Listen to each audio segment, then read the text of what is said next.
new report on the harm caused by alcohol misuse in Australia claims the economic cost amounts to a staggering $36 billion a year. That's more than double previous estimates. The alcohol industry questions the accuracy of the report, but the people behind the research project hope their findings will lead to new measures to tackle alcohol-related social problems. Peter Lloyd reports. This is the image we most associate with alcohol abuse. Violence, a breakdown in law and order, medical emergencies. For the first time, researchers have tried to put a price on the mayhem. It's moved beyond the medical way of thinking about these. It's looking at the way alcohol affects families, children in families, strangers, and indeed how it impacts on whole communities. Professor Ian Webster is from the Alcohol Education and Rehabilitation Foundation.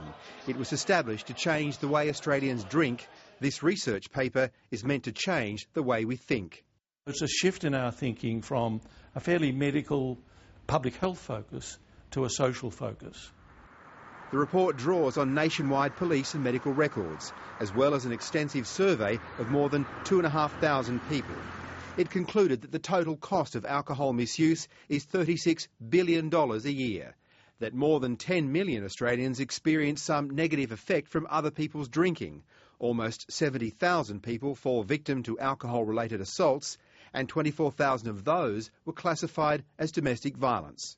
The way alcohol is promoted, advertised, sold, particularly to vulnerable young people, is really an obscenity. So you're putting some of the blame on the alcohol companies?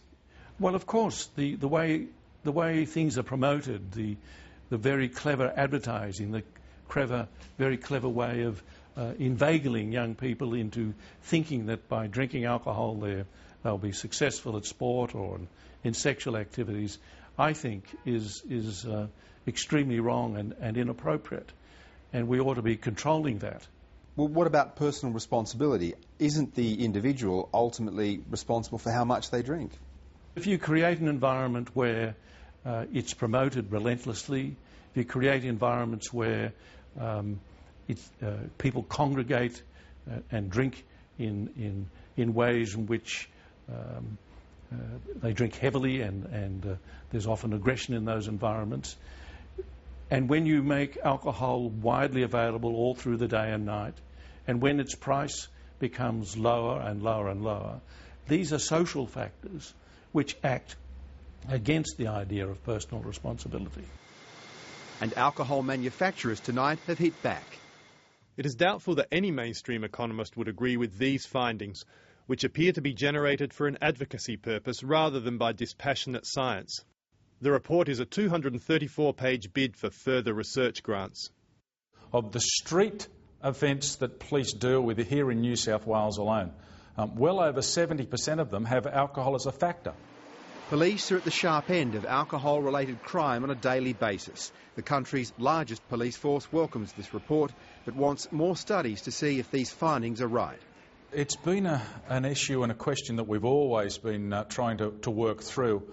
I think the reality that in the past we believed it was about $15 billion, and this now being double that figure tells us that there is a serious issue here. We need to do the work, commence the research and work out exactly what the cost is behind the primary cost that we've always believed to be the figure.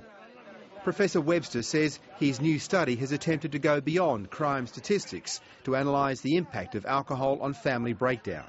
This study shows for the first time that about 30% of the perpetrators of abuse to children have been significantly drinking that time.